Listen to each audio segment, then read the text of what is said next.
So I just wanted to make sure everyone knows that this is being recorded. It's going to comply with the public law for transparency, and it's viewed on the One Brooklyn YouTube channel. So if anyone is ever interested in going back to that particular recording, it's made available. And if there's an issue as far as disclosures are concerned, let us know. We just want to make sure that everybody's well aware of. We're following the local law that was passed last year. Thank you. So this hearing is now in order, in session. Good evening and welcome to Borough Hall. There are 2 items on the agenda this evening. Please note that this hearing is being recorded and will be available for viewing on the Borough Presidents website, brooklyn_usa.org. Web viewers may submit timely comments to ask-eric@brooklynbp.nyc.gov for consideration by Borough President Adams. Please call the item and let us begin. Calendar item number 1-100202 ZMK. This application submitted by 529 Empire Realty Corporation seeks to primary change the residential and commercial zoning district designations from R5 to R7A and C1-3 to C2-4. Such change would allow the applicant to redevelop commercial space located at 529 Empire Boulevard as a 7-story mixed-use retail, community facility, and residential building in the Crown Heights section of Community Board 9. Community Board 9 has approved this application with a condition seeking affordable housing be provided as part of redevelopment. Would the representative for this application, Jerry Johnson, please state your name for the record and present the application? And I know you're accompanied by someone, so if you'd like to have both of you sit together for any questions and answers. Joe, yes? Hi, Oh. Jerry Johnson for the applicant. I'm going to give a short presentation on the project using the boards. Absolutely. Good evening. So the application before you is on Empire Boulevard in the Crown Heights neighborhood between Lamont Court and 100 feet roughly west of Brooklyn Avenue. It encompasses 4 block fronts, and we're seeking to change an R5 district in this area to an R7A, and then to modify an existing commercial overlay of C13 to a C24. In addition, at the request of city planning, we have modified the dimensions of the existing commercial overlay to reduce it, so bring it up to match these borders here on these 3 blocks. And that's to make the zoning match the underlying residential uses in that location. The primary effect of the rezoning will permit additional density on the site, additional FAR, and in terms of the C2, the C1 to a C2, it'll broaden the types of local and commercial uses that would be available on the site. So this is a picture of the zoning map. So this is what it is today, and this is what this is the change that we're making right here. Again, at the end of the day, it'll permit on, let me go back. So the applicant who is presenting this project owns these 4 lots right here. And these are the lots that the rezoning is being presented for. The other lots are primarily fully developed and are not considered soft sites by the Department of City Planning. So the only site that's likely to be developed is the site that the applicant owns, and that's part of this project. At the end of the day, the project will permit a 7-story mixed-use retail, community facility, and residential building with approximately 21,000 square feet of commercial space.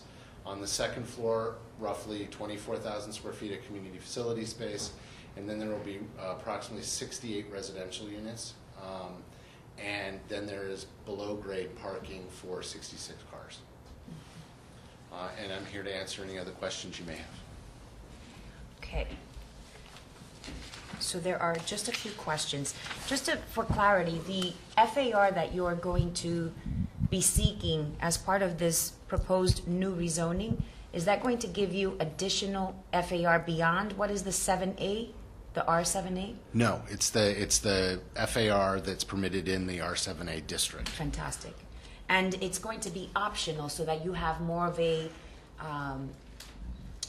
opportunity to develop what would be a mixture of, or the opportunity to seek what would be tenants for the space, so that if there's no need in the community for community facility space, you can convert that into commercial? We could convert that into commercial, or it could also be additional residential, but we're not seeking that. I mean, it's there's no restriction on it. The FAR, it's 2 FAR for commercial, 4 FAR for community facility, and 4 FAR for residential. There's no bump based on the uses in the district. It's all the same. The maximum FAR is 4. Sure. And as far as the second floor is concerned, you're dedicating the second floor for commercial? For a community facility. So And it could be a mix of commercial and community facility, but they're looking at community facility. So Richard, as our land use urban planner, Oh, wait. has No, expressed. if you have residential use above, I believe it has to be. Once you go to community facility. residential use, the commercial is limited to the ground The first floor, that's correct. So the first floor is going to be limited to what would be the commercial, Commercial use will be on the ground floor, that's correct. and the second floor would be limited to, Community facility.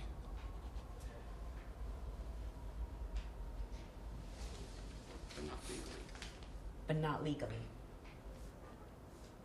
on the second floor. On either floor. On either floor, you cannot build. On either floor, you could also do residential in lieu of commercial, or residential in lieu of community facility, and you could do community facility in lieu of commercial on the ground floor as well.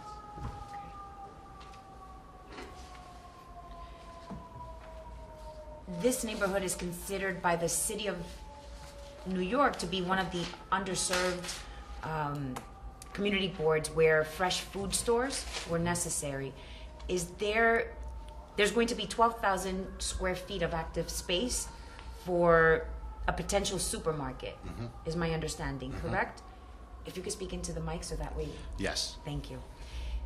As a tenant to the applicant, and that would be displaced by the redevelopment of this property, are you engaging to bring back the same tenant as a supermarket, or you're seeking what would be other proposals? Right now, I believe the consideration is to bring the existing tenant back. Okay. And that has an active lease or an expired lease? I believe it's active, but I would have to confirm on that. If you can confirm and make sure that we have receipt of that confirmation before we have to communicate back to city planning. In lieu of maximizing profit that might be obtained from totally developing the property for residential development, this project has been represented to include approximately 40% of the proposed floor area for a replacement supermarket and community facility uses, substantial public benefits. Since the zoning change in itself does not obligate redevelopment, that assures that a supermarket of approximately 20,000 square feet and a community facility of similar size is actually included in this development. So as far as what would be the need being met for this community district, a supermarket of 20,000 square feet would be the desirable need as a community benefit, as opposed to what would be a community facility. And so is the property owner willing to dedicate and seeking to dedicate what would be the option for greater favorability towards a 20,000 square feet supermarket? Yes, we could, when we redevelop the site, it's permitted and the fresh regulations exist. If we can take advantage of them, we will. And the certification, Excellent. we would pursue that. Excellent. We would agree to that. Fantastic. As this area is designated for up to 20,000 square feet of zoning exempt floor area, if such area is occupied by a qualifying supermarket operation, why is the project being represented without utilizing this zoning incentive? Because at present, in order to get the zoning incentive, you have to have the full building designed, you have to have the tenant, you have to have the leases in place to go through the process. You would need to confirm whether or not this particular current tenant Right. has an expired lease. I would imagine that you've already reviewed this, and if it's not an expired Well, if lease. it's a redeveloped site, right, in a new site, in a new building, and then we would look at the fresh regulations, and if we can comply with them and follow through, we will. I know that in terms of the environmental review, even though the certification is ministerial and doesn't require additional review, the application has looked at the possibility of including a fresh food market, as well as the floor area, the 20,000 square foot exemption, so that we've studied that impact. Should we go in that direction? And it's been studied, and it has no impact on the neighborhood. And it's a possibility. As far as the supermarket is concerned? Correct. Whether it's at 12,000 or 20,000 square feet? That's correct. Along with interest expressed for the supermarket and community facility space by individual board members, the community board's approval was conditioned on incorporating affordable housing into the development. What consideration has been given to by the applicant for the condition of the community board? We have looked at that, and we have always said that we would look at the programs that are available at the time when the project goes forward, and we would look at making affordable housing a component of the residential part of the building. So what has been presented as far as any further memorializing of that commitment? We can agree to that in a letter. Fantastic. And how soon will you be able to create what would be the meeting of the needs or the demand of the community board, as far as working with a local nonprofit who understands what would be the build out of affordable housing? Right, so in order, when you go forward with affordable housing, HPD has various programs, and you have to meet the design requirements of the units, as well as the proper mix within the building, income levels, all of that. And we would adhere to those programs that would be administered through the department at the time we move forward with the project. So it would all be administered through that, and I believe that's in conjunction with the community boards and the local community as well. So is the opportunity to build out what would be a 60-40 model, or a 70-30-20 model, or a... Right now, most of the programs that are in existence, I believe, are 80-20s. I believe that's being revisited. There is further than that, having served in the city council on the land use committee. And so we need to make sure that there's buy-in as far as what would be a model that would best fit what would be a need for this community board, as well as meeting the needs of what would be the developer, so that there's an opportunity here for true partnership and an ability to develop responsibly. And so we seek that and support that on behalf of the community board as far as the Borough President's office is concerned. Understood. It is my policy, it is the Borough President's policy, as well as my own, to maximize job opportunities for Brooklynites on local construction projects. Therefore, what is the 529 Empire Realty Corporation strategy for incorporating Brooklyn-based contractors, including participation of MWBEs and material supply firms in the construction process? And so what we're talking about is local business enterprise and MWBE contracting goals. And if there's a current policy that the developer already has, perhaps because they develop more than just this one site, that they have the capacity to adhere to what would be a commitment for a community benefit of local workforce employment opportunity.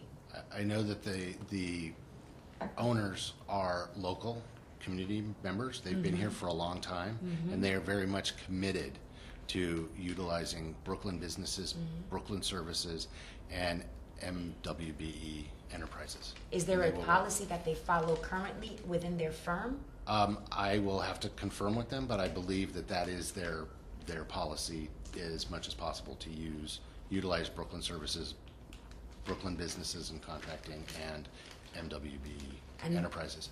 If you could share that confirmation with us, that would be very helpful and useful, and we would like to see what has been the actual contracting opportunities on those areas, just to understand exactly what is being met as far as that internal policy is concerned. And we just want to make sure that, as we see Brooklyn being developed, that there's a ripple effect in the local economy. And that is what a development and planning, as far as the Borough President's office is concerned, that we are not leaving behind these critical ingredients. So that we're not just doing a rezoning, it's not just an application, but this is impacting people, and it can leave greater opportunities for just beyond what is the brick and mortar.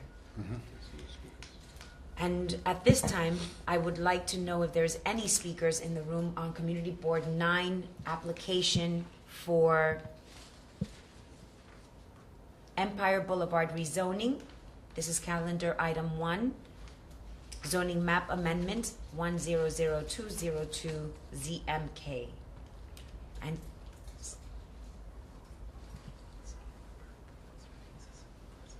And we have been joined by Maruf Alam from Assembly Member Felix Ortiz's office, and I wanted to understand if there's going to be an opportunity to speak. Would you like? I wanted to ask a question about the Red Hook Park ball field. We're not on that item? Yeah, so not at this moment, no. Okay, fantastic. So there are no speakers. I just wanted to take this opportunity to thank the applicant and its representatives here today. And we look forward to the materials that are going to be forwarded, confirming the questions and concerns that we have raised at this hearing. And we will continue to keep you abreast as far as communications to the City Planning Commission upon that particular document. Thank you. Thank you. Calendar item number 1 is closed. Calendar item number 2, 140227 MCK.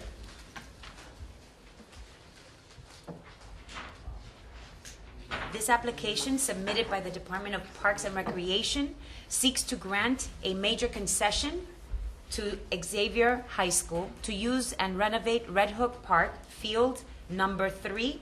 Such change would allow Xavier to undertake capital improvements to substantially upgrade the field and add field lights, and in exchange, Xavier would moderately expand its hours of exclusive use of the field at times mutually agreed upon by the Parks Department in the Red Hook section of Community District 6. Community Board 6 has approved this application, with the representatives for this application, Commissioner Kevin Jeffrey, Brooklyn Borough Commissioner. Please state your name for the record and present the application. My name is Kevin Jeffrey. I'm your Brooklyn Parks Commissioner. On behalf of the Parks Department, Madam Borough President, we're really enthusiastic to be here to apply for the proposed major concession at Red Hook Park.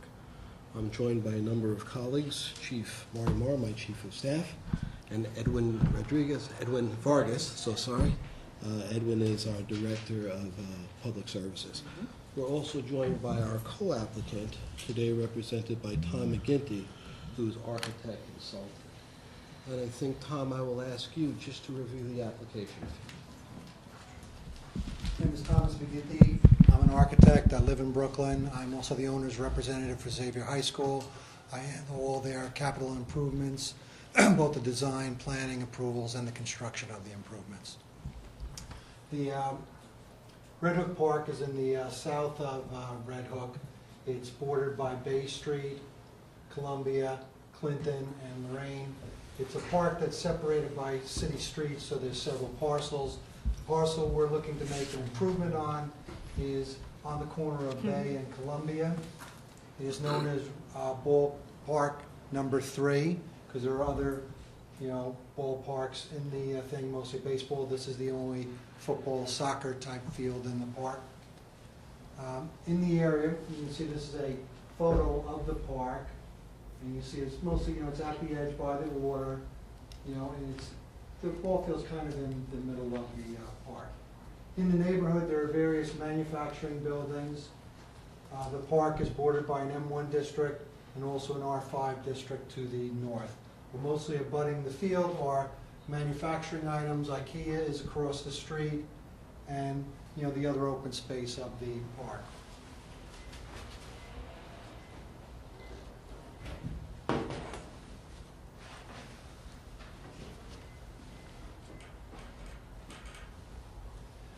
This is a good picture of the park and kind of denotes the critical issue that Xavier has faced. They've been playing there for over 10 years, and then also all the other members of Red Hook and Brooklyn that use the park, and no slight, it's a bit of a dust bowl. It's impossible to maintain this field. Park seeds it, I think, twice a year, and then during that time, the field cannot be in use while the seal takes, but due to the unbelievable heavy use, the seed washes away very quickly, and you're left with this kind of dirt field, which is very difficult for the players and to use. So our proposal is to do an entirely new synthetic turf surface. It's called field turf. It's made from, originally it was made from ground up Nike sneakers, and it has these rubber blades and stuff. The benefit of it is it entirely percolates all the water straight through it. So it's not like AstroTurf or carpets. It's environmentally very good because the water just goes straight through the field. And then also, it's a vast improvement on knee and ankle injuries. In other words, it's very flexible. AstroTurf is a little bit like playing on concrete, and it's very hard. Field turf is very forgiving, so it has a long history of reducing athletic injuries, and it's used by a number of pro stadiums. Giant Stadium is the one that's closest that uses a field turf field.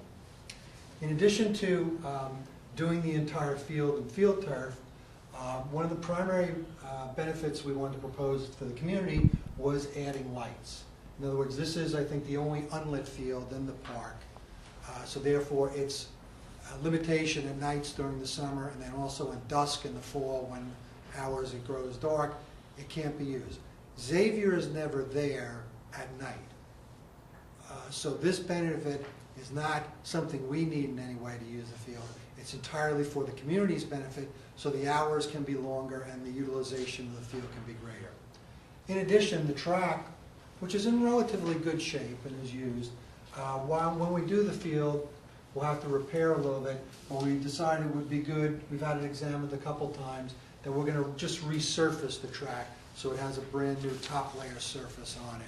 Again, Xavier does not use the track at all, but we thought this would benefit the runners and teams that use it in the neighborhood, and it was another community benefit. Excellent. Given that the installation of lights will increase the number of hours that the field will be available, what steps will the agency take to promote this availability to locally based organizations, and how does the agency respond to such requests for use?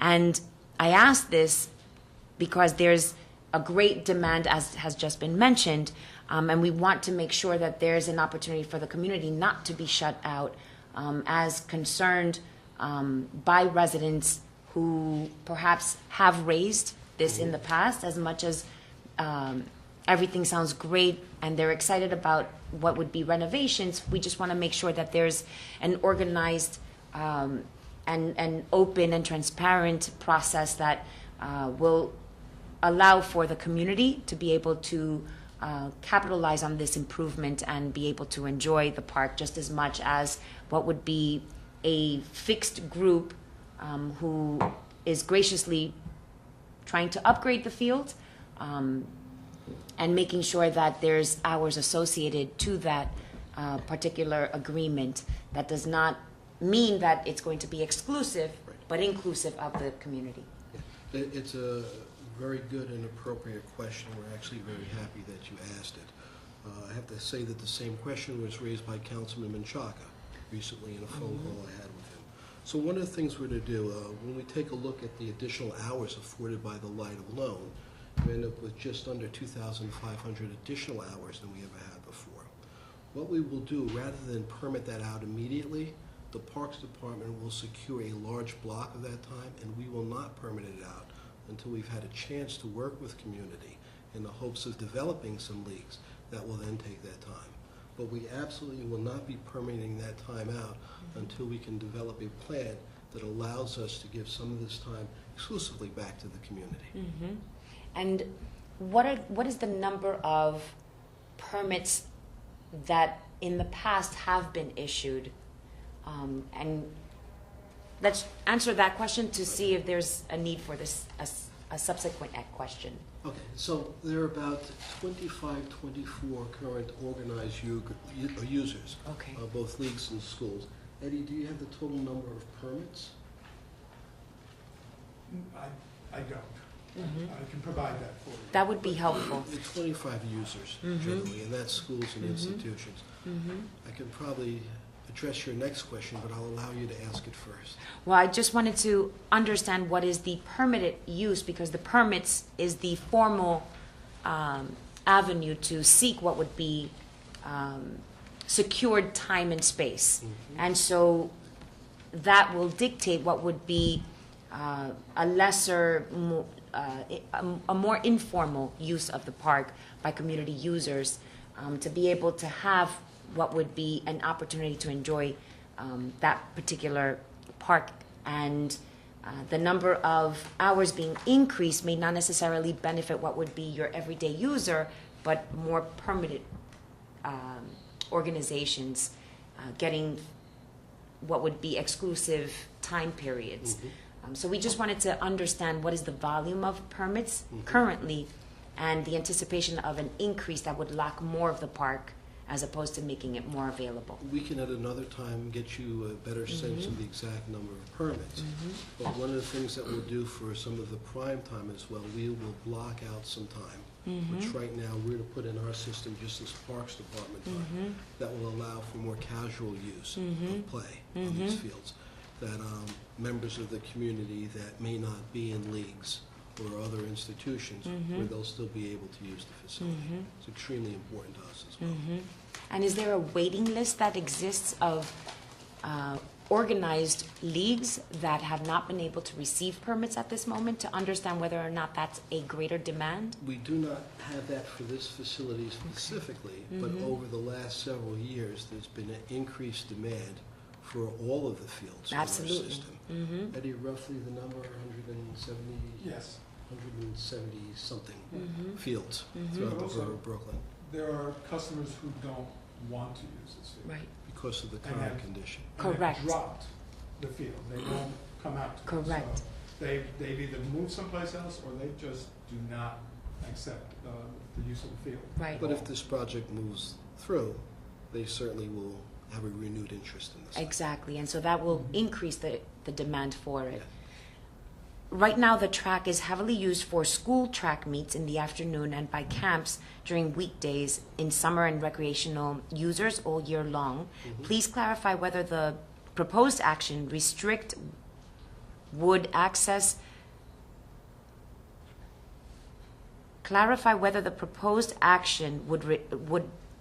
restrict access to the track during the hours Xavier is granted exclusive access to the field.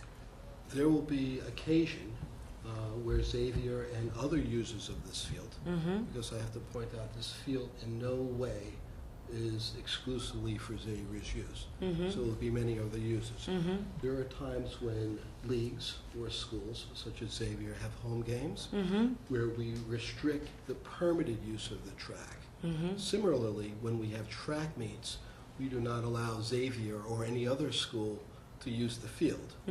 This is to avoid conflict between spectators, families, and coaches and the activity. But the track can be used when Xavier or any other Absolutely.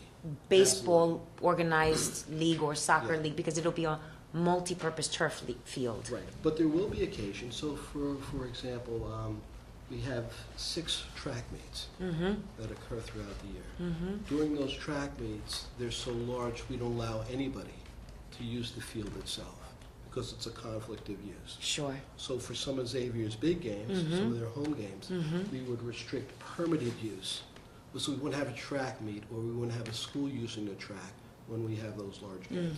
We will not at any time restrict public use. Right. So if you or me, we were to show up and wanted to run, we would always be able to run around the track and use it. It's just a restriction for large events of permitted. Fantastic.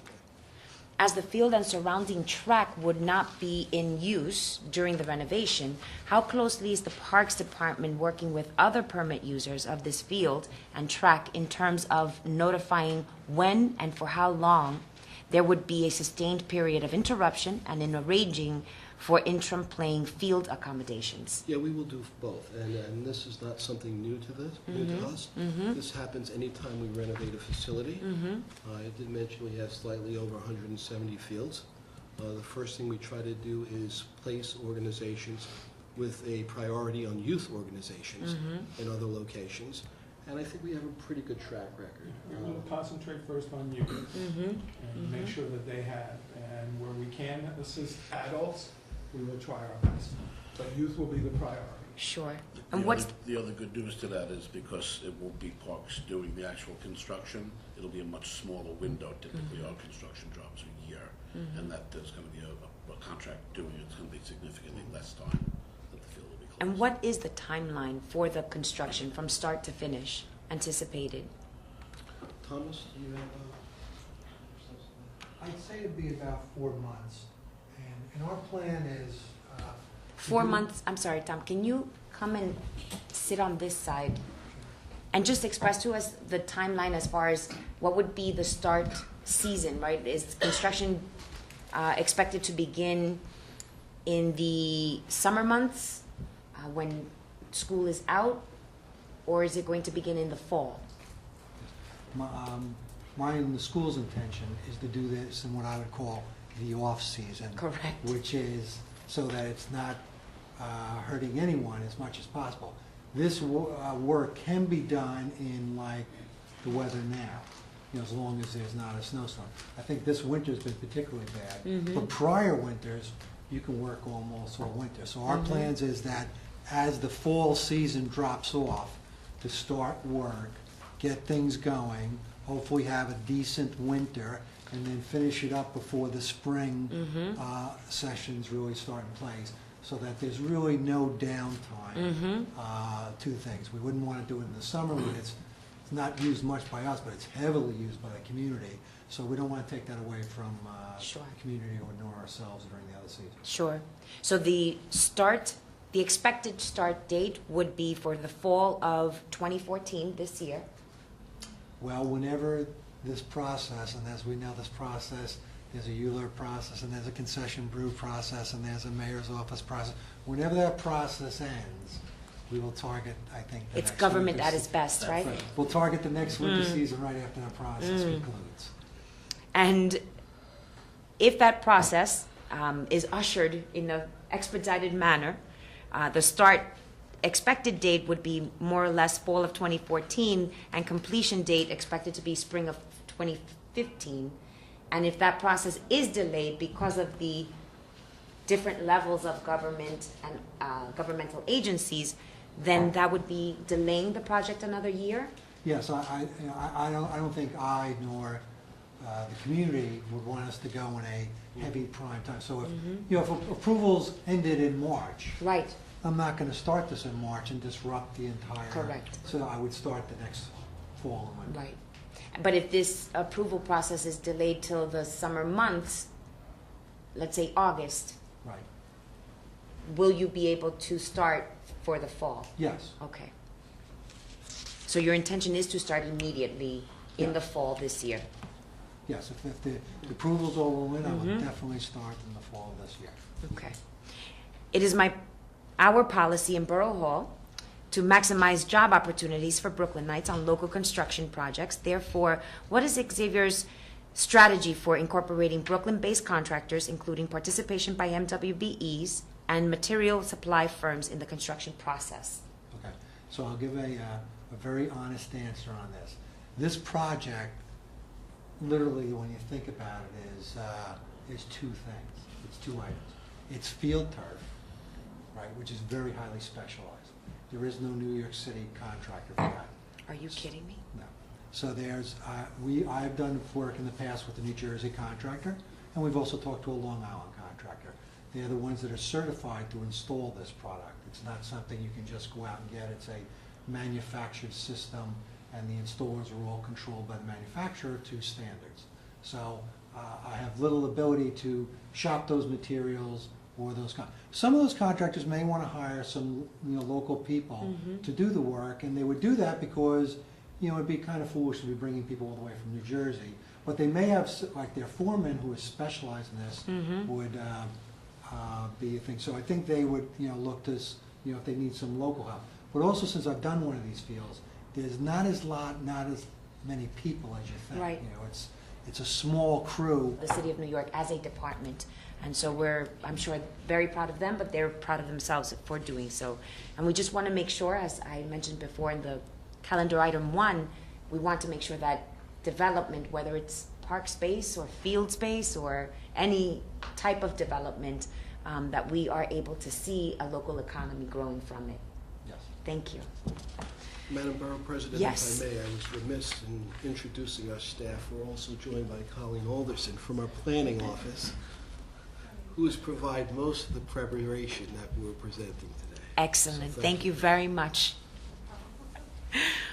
And I'm glad you did that because she's a woman and this is Women's History Month. And so we have to make sure we honor our women this month in every shape and form. I want to give the opportunity to Mr. Alam to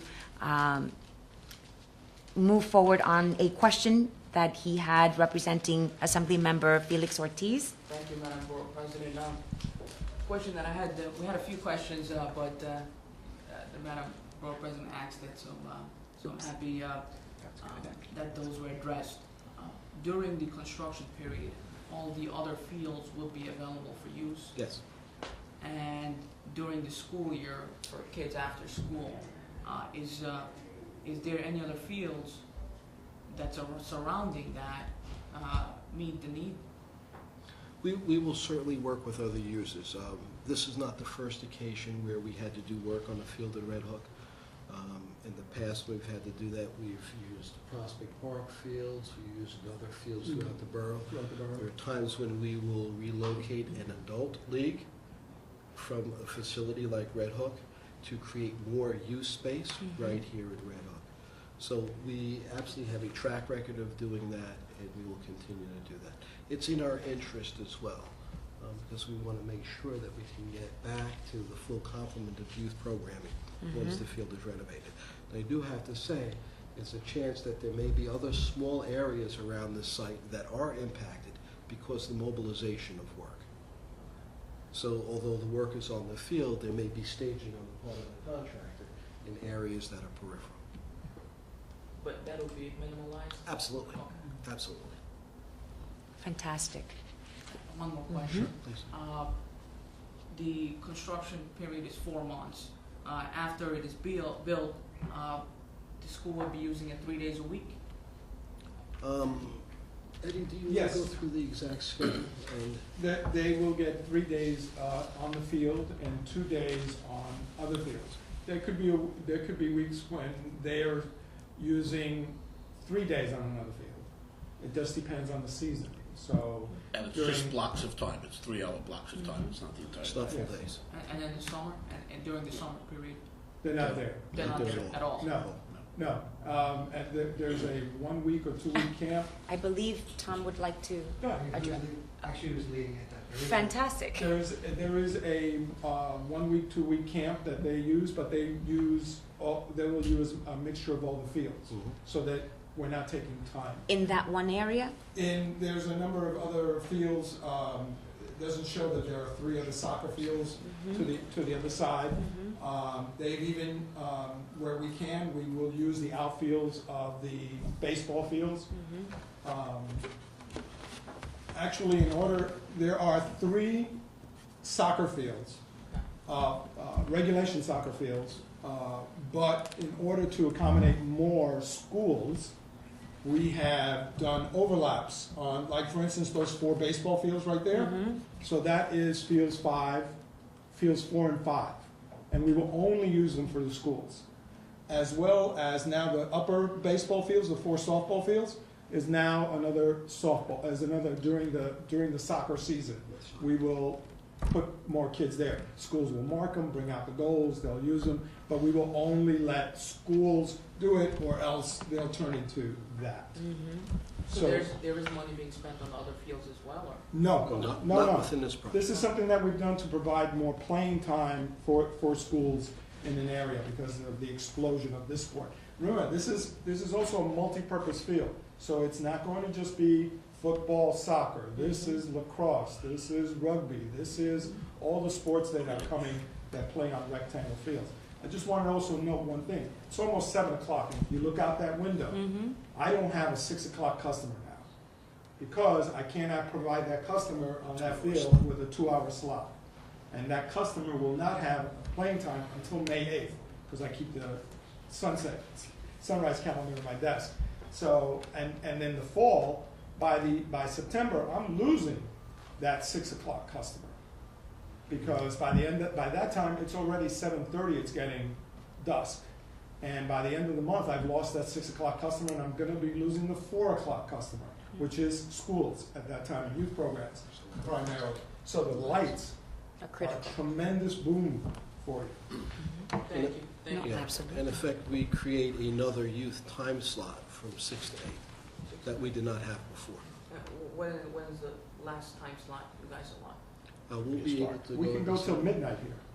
Wow, okay. The goal is to go till midnight. It'll be the second field in the borough that we do extended hours till midnight. Which one is the other one? The other one is Leif Erikson Park in Bay Ridge, and at McCarran Park we go till 11.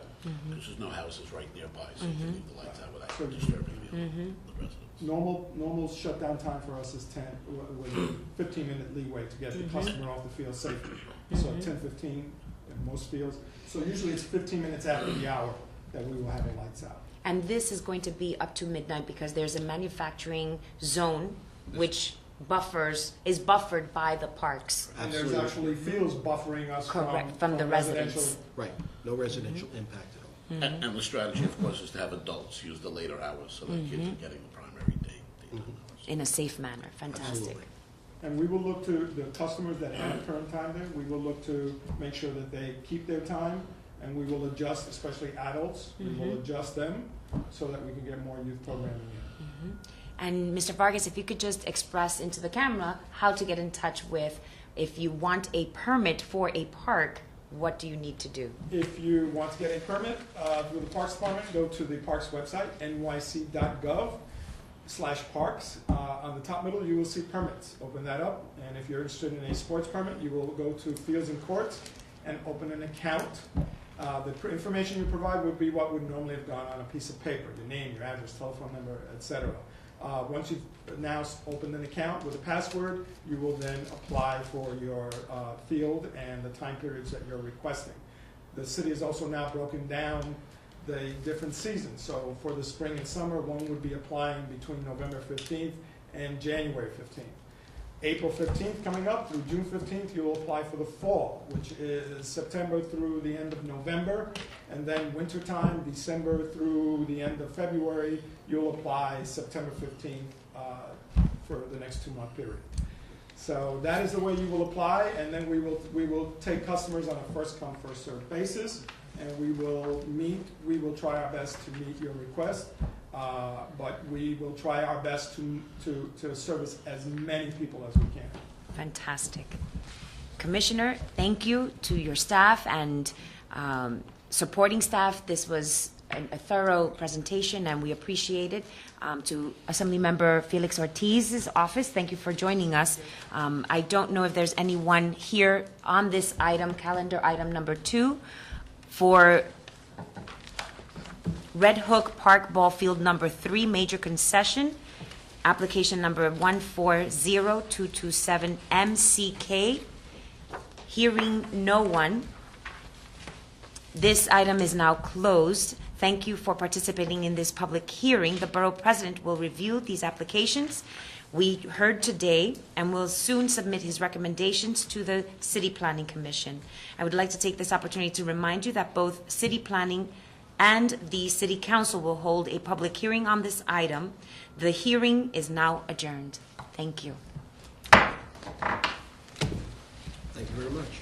Thank you. Richard, good to see you again. Joe, you're off, right?